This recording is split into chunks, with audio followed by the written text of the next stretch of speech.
first 10 commercial estate developers in Nigeria.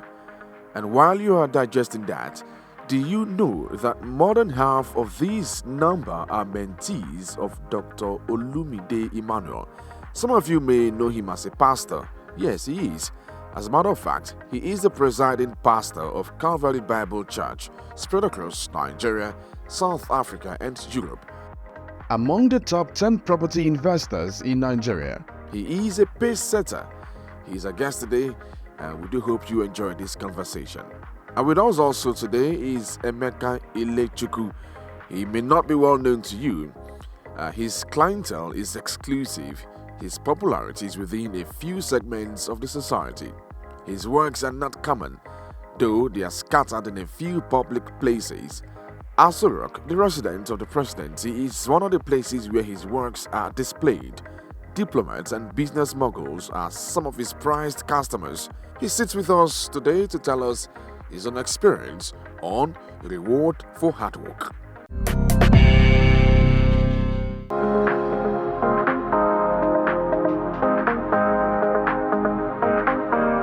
So many of the people you see right now, that people that have trained and mentored with the mistake that we made. Okay, so the mistakes we made was number one, thinking that when you do your part, government will do their part.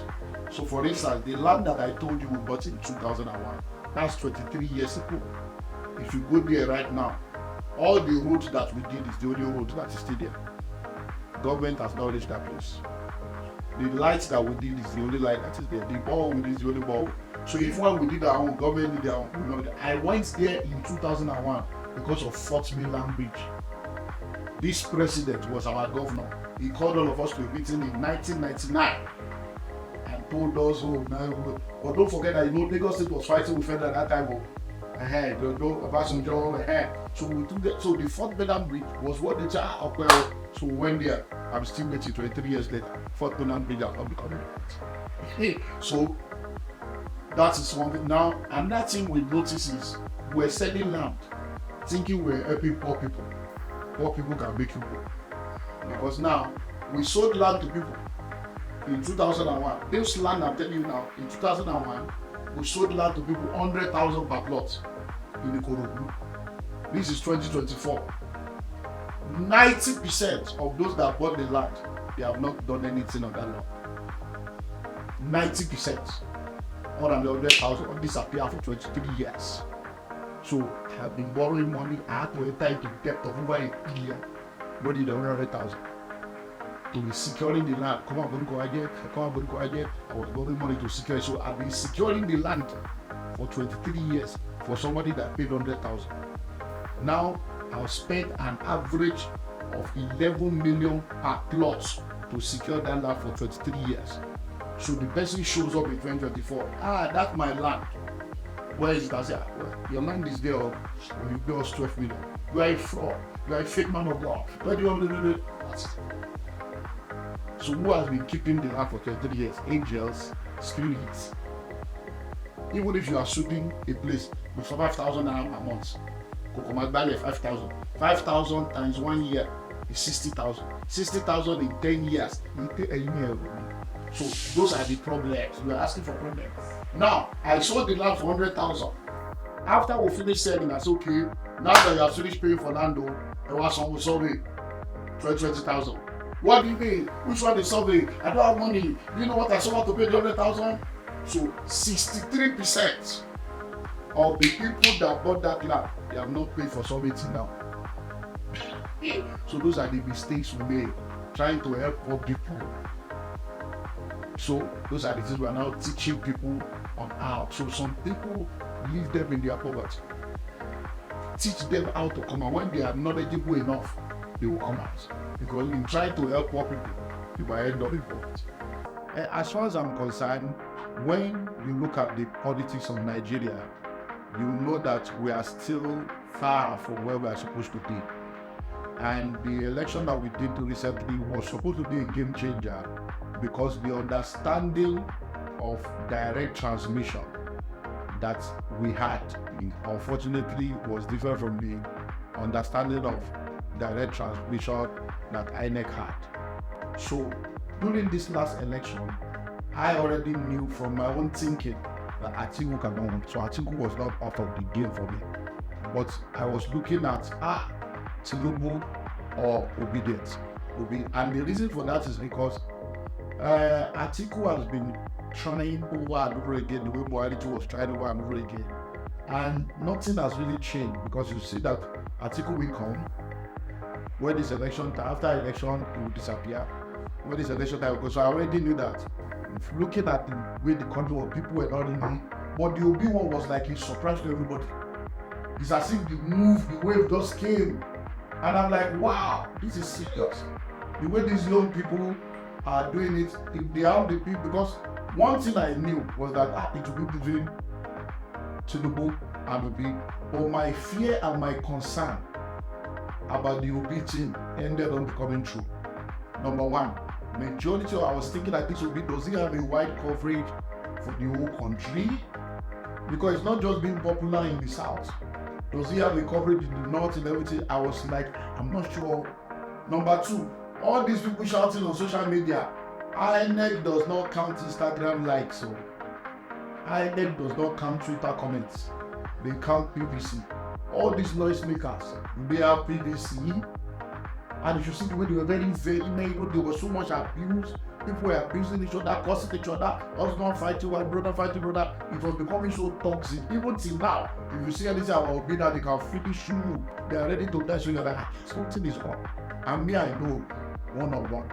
Even him, the last time we met, it was like, I don't know, he was still telling me that this person, I should help him talk to this person because the person is not happy because people are insulting him and he's not the one that said it. So the man is a peaceful man. So that's why I was like, number one, does he have national coverage? Number two, the people following him, they have PVC. Or many of them, I may be wrong, I'm thinking that many of them are below the age of 18. So, and you don't have PVC. And I'm thinking again that many of them are actually abroad, they are not in Nigeria.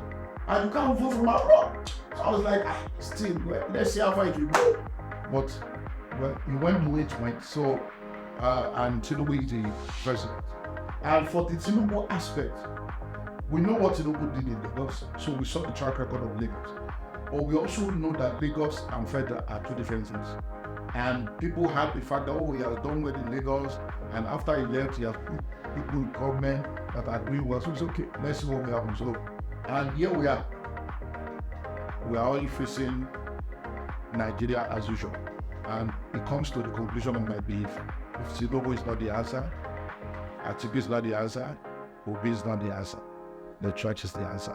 Unfortunately, the church is also back from the call.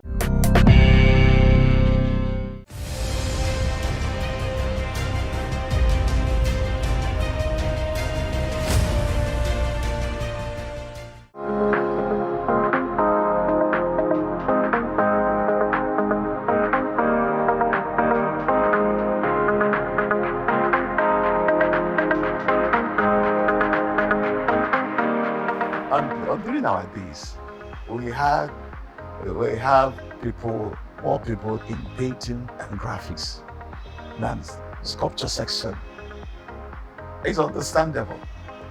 I told you that sculpture requires a lot of physical, and for instance, with concrete, you have to go and carry a bag of cement, a bag of sand. If you need chippings, you go and get that. It's not anybody will want to be doing all that stress, Then clay is heavy. What would be clay? It requires energy. Now a bag of paint that you can use to do all things you want to canvas, you can just carry it in one hand and do what you want to do. And you are done. You can clean and dry. So that's why I understand that. And most times, that's why we have more men as sculptors than women. Because it requires a lot of energy. That's the fact. Now we have women sculptors, but they are not as much as men because of that physical exertion, that energy, that strength that is required to carry out the work. At the age of 5, that's when I started drawing and messing up my parents' home. It's all manner of drawing on the wall, anywhere.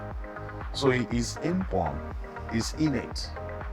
So Even if in next world, if there's anything like that, if I come with the same DNA, I'll choose to be an artist. What would I be doing without art? I enjoy it. I love it. It's life. Don't mind me. I pity other people in that profession. They are not enjoying the kind of thing we are enjoying. You know why? Creativity is so powerful. We are in the order of God. When God created things, He said, this is good, and He felt happy. That's what happens to us. When you finish a work, you feel good. He said, this is good. I hope I'm not boasting. So that is it. There is something about when you finish a work and you now look at it, wow, and what that did this, it feels so good. That fulfillment, money can give it to you, I guess.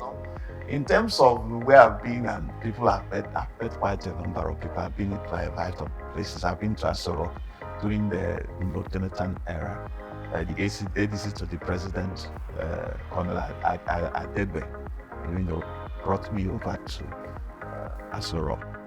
It was a memorable experience, and they actually got some work from my teacher in secondary school, who is a professional artist. She never paid me. He never paid me, sorry. Never paid me any money. But the joy of going with him, going to his studio, working with him, doing outdoor work was enough. There was no one financial inducement or gain. So I just did it for the love of it. And I thank God that I did it, because I was actually more like a training ground for me. One thing I know is that when you want a back-on project, don't look at money first. Over time, that's my experience. Engage first. If the money doesn't come, no problem, but engage. But the beauty of art is this, that you don't necessarily need to be a trained, as a school-trained artist for you to become a successful artist. And again, after the first degree, you can also do other courses that is art-related in future to enhance what you have. My happiest moments. There are quite a number of them. One of them is after I resigned from my job, from the ministry. When I was in debt the day I resigned. I was owing a department in church 10,000. I borrowed money, just to take care of things. By month end, I will, pay. So I was in debt. Okay, the month coming, the month that will come, I will pay. But that month I resigned. Of course, I explained to them that I want to run away from their money. The check is still with them. So I was thinking, I hope I'll be able to meet up with this 10,000 naira I borrowed.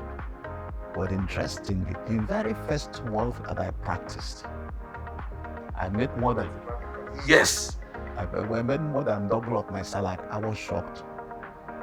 So the day I was calling them, present your check, was with so much pride, as in, there was this happiness, joy.